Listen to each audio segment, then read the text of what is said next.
مجھے روزانہ رات کو ایک استاد پڑھانے آتا تھا۔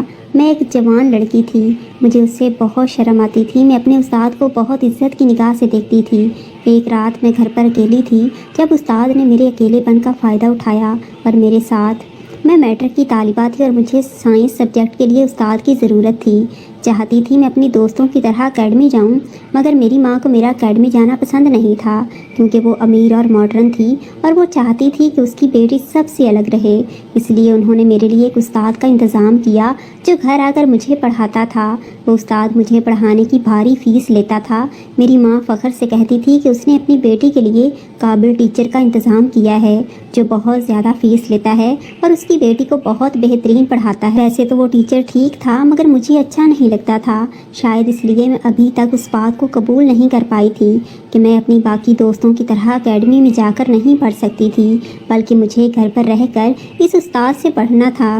شروع میں مجھے وہ بالکل اچھا نہیں لگتا تھا اور نہ ہی مجھے اس سے پڑھانے کا انداز پسند تھا، مگر جب میں نے اپنی ماں سے بات کی انہوں نے مجھے جھڑک دیا، کہا میں یہ بہانے بنانا بند کر دوں اور اپنی تعلیم کا معیار بہتر کروں، یہ بھول جاؤں کہ میں اپنی دوستوں کی طرح اکیڈمی جا سکوں، اور بھی بہت ساری ہدایات مجھے دیں۔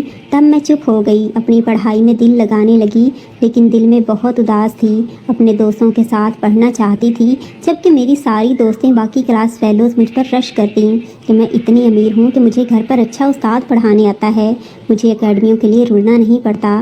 ان کی باتیں سن کر میں بھی نخرے میں آنے لگی اور تب میں نے اپنا سارا افسوس بھلا کر اپنے استاد سے بہت اچھے طریقے سے پڑھنے لگی۔ جب میں نے دل سے استاد کو قبول کیا تو مجھے معلوم ہوا کہ واقعی قابل ستائش استاد ہے اور مجھے بہت محنت سے پڑھاتا ہے۔ اس کی محنت کی وجہ سے میں نے بہت کم دنوں میں اپنی پڑھائی بہتر کر لی تھی۔ اب کلاس میں ہر سبجیکٹ میں ٹاپ پر آ گئی تھی، جس وجہ سے کلاس اور اسکول میں میری خوب واہ واہ ہوتی اور سن کر مجھے بہت اچھا لگتا۔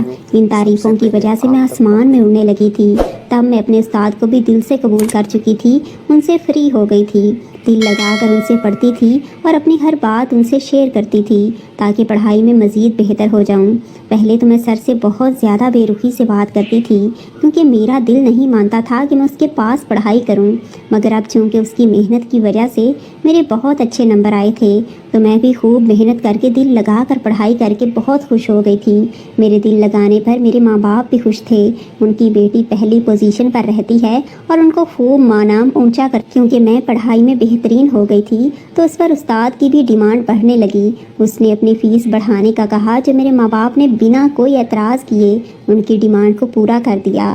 اس کے کچھ ٹائم بعد اس نے میرے باپ سے کہا کہ وہ شام میں مجھے پڑھانے آیا کرے گا کیونکہ دن میں اس کے پاس وقت نہیں ہوتا، تو اس کی یہ بات بھی میرے باپ نے مان لی اور ان پر کوئی اعتراض نہیں کیا تھا، بلکہ کسی بھی بات پر کوئی اعتراض کرتے کیوں کہ ان کا حلقہ احباب بہت وسیع تھا، اکثر رات میں ہی ان کو باہر جانا پڑتا تھا، اس وجہ سے انہوں نے اس طرح زیادہ توجہ نہیں دی، اور میں کسی اور کیسے پڑھتی ہوں اس لیے اتنا بہت تھا کہ میں کلاس میں فرسٹ آتی تھی، ان کی بھی بہت تعریف ہوتی تھی۔ مجھے بھی اس بات پر کوئی اعتراض نہ تھا اور نہ ہی میں نے کبھی سوچا تھا کہ شام میں آنے کا اس سے کوئی اچھا مقصد ہوگا۔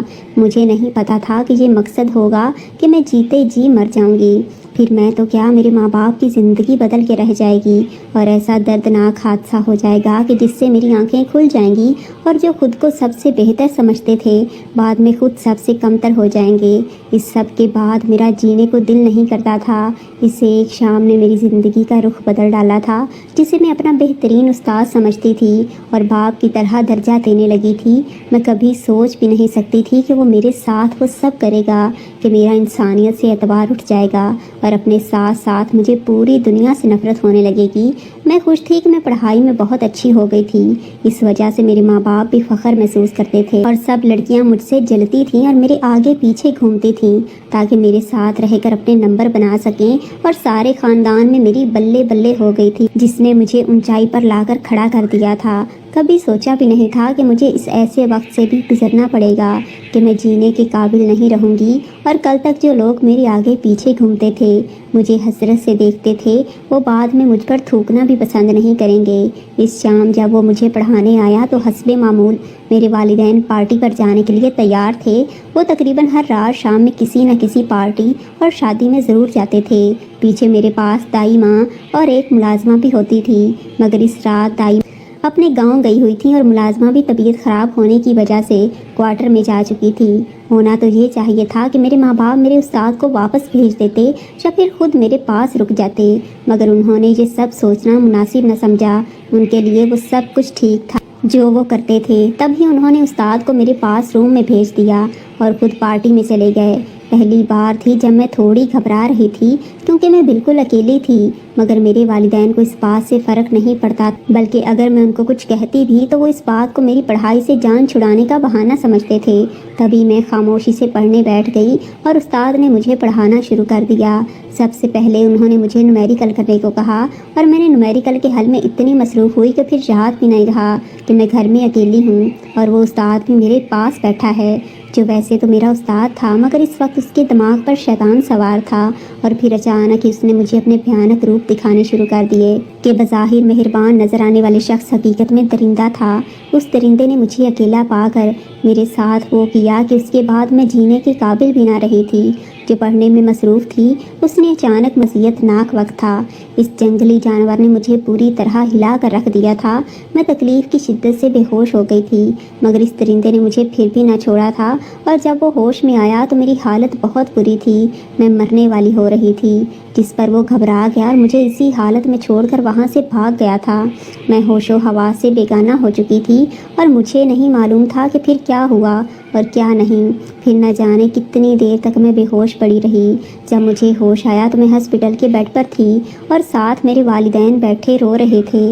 پہلے تو مجھے سمجھ نہیں آیا کہ میں کہاں ہوں، کیوں ہوں، مگر پھر جب دھیرے دھیرے میرے حواس جاگنے لگے تو وہ پورا منظر میری آنکھوں کے سامنے گھومنے لگا، تو پھر میں چلانے لگی۔ میری حالت پر میرے والدین تڑپ رہے تھے، مجھے پکار رہے تھے، مگر مجھے کسی کی پکار سنائی نہیں دے رہی تھی۔ میں بری طرح چیخ رہی تھی اور پھر چیختے چیختے بے ہوش ہو گئی۔ نہ جانے کتنے دن اسی حالت میں رہے کہ جب مجھے ہوش آیا تو سب یاد کر کے میں چلانے لگتی تھی، پھر بے ہوش ہو جاتی تھی۔ میری حالت پر میرے والدین دکھ، اذیت اور پچھتاوے میں جلنے لگے تھے۔ پھر تقریباً 14 دن ہاسپٹل میں رہنے کے بعد میں جب سنبھلی تو میرے ماں باپ مجھے گھر لے آئے۔ اب میں پہلے کی طرح چیختی چلاتی نہ تھی، مگر اب میں بولنا ہی چھوڑ دیا تھا۔ اپنے والدین کی طرف تو بالکل بھی نہیں دیکھتی تھی، مجھے ان سے نفرت ہو گئی تھی۔ کاش وہ اتنے غافل اور لاپرواہ نہ ہوتے تو میرے ساتھ یہ سب کچھ نہ ہوتا۔ میں زندگی میں جینے والی لڑکی ہر چیز سے دور ہو گئی تھی۔ میں نے سب سے ملنا جلنا چھوڑ دیا، کمرے میں پڑی رہتی اور روتی رہتی تھی۔ مجھے مردوں سے نفرت ہو گئی تھی اور عورتوں سے ملنے سے بھی گھبراتی تھی، کہیں وہ مجھ سے پوچھ نہ لیں کہ میرے ساتھ کیا ہوا ہے۔ پھر کئی مہینے لگ گئے۔ میرے ماں باپ دن رات میری خدمت میں لگے ہوئے تھے، مجھ سے معافی مانگتے تھے، ان کی وجہ سے میرے ساتھ یہ سب کچھ ہوا تھا، مگر اب ان کی معافی نے مجھے کوئی لینا دینا نہ تھا۔ میں ان سے نفرت کرنے لگی تھی۔ میں روتی تھی اور ان سے کہتی تھی اگر وہ دادی کی بات مان لیتے اور دادی کو میرے ساتھ گھر میں رکھتے تو یہ سب کچھ نہ ہوتا، اور کل تک میری دادی سے خار کھانے والی میری ماں بھی اب پچھتاتی تھی کہ کاش انہوں نے یہ سب کچھ نہ کیا ہوتا۔ دولت کا غرور اور اونچی شان و شوکت کا شوق اور ہائی کلاس لوگوں میں بیٹھنے کا جنون میرے ماں باپ کو لے ڈوبا تھا۔ ان کے کیے کی سزا میں بھگت رہی تھی۔ میرا باپ کوئی خاندانی امیر زادہ نہ تھا، بلکہ معمولی سے گھرانے میں تعلق رکھتا تھا، مگر ہمیشہ کامیابی کا سوچتا تھا۔ پڑھائی میں بہت ذہین تھا، جس کی وجہ سے میرا باپ اپنی پڑھائی کو پہلی ترجیح دیتا تھا اور اسی طرح آسانی سے اپنی تعلیم کی ساری منزلیں طے کرتا گیا۔ اعلیٰ تعلیم حاصل کرنے کے بعد ان کی ایک بہترین کمپنی میں نوکری لگ گئی، جو کہ ملٹی نیشنل کمپنی تھی۔ یہ سب ان کے شوق اور ان کے والدین کی محنت تھی کہ انہوں نے دن رات ایک کر کے اپنے بڑے بیٹے پر اپنی کمائی لٹائی تھی اور ان کو یہ سب کہنے دیا تھا، جس کا میرے باپ نے چاہ کر بھی اس کمپنی میں نوکری کرتے ہوئے کچھ عرصہ گزرا تھا کہ میرے باپ کو اسی کمپنی میں نوکری کرنے والی ایک لڑکی پسند آ گئی، جبکہ میری دادی اپنی بھانجی کو اپنی بہو بنانا چاہتی تھی، مگر چونکہ میرے باپ نے لڑکی پسند کر لی تھی اور فیصلہ کر لیا تھا کہ اپنی برابر کی پڑھی لکھی لڑکی کو ہی اپنی بہو بنائیں، تو میری ساس پر انہیں اپنے بیٹے کی پسند پر کوئی اعتراض نہیں تھا۔ اپنے بیٹے کی خوشی کی خاطر اس لڑکی کو اپنے گھر کی بہو بنا لیا اور پھر وہاں سے اصل مسئلے شروع ہوئے۔ میری ماں بہت ماڈرن اور عجیب سی عورت تھی، اتنی آزاد خیال تھی، اپنی مرضی سے اپنی زندگی جینا چاہتی تھی، مگر میری دادی بہت نیک اور شریف سادہ مزاج تھی۔ شادی کے بعد پہلے تو میری دادی نے میری ماں کو برداشت کیا، مگر پھر میری پیدائش کے بعد میرے باپ سے کہنا شروع کر دیا اپنی بیوی کے لباس پر توجہ دو،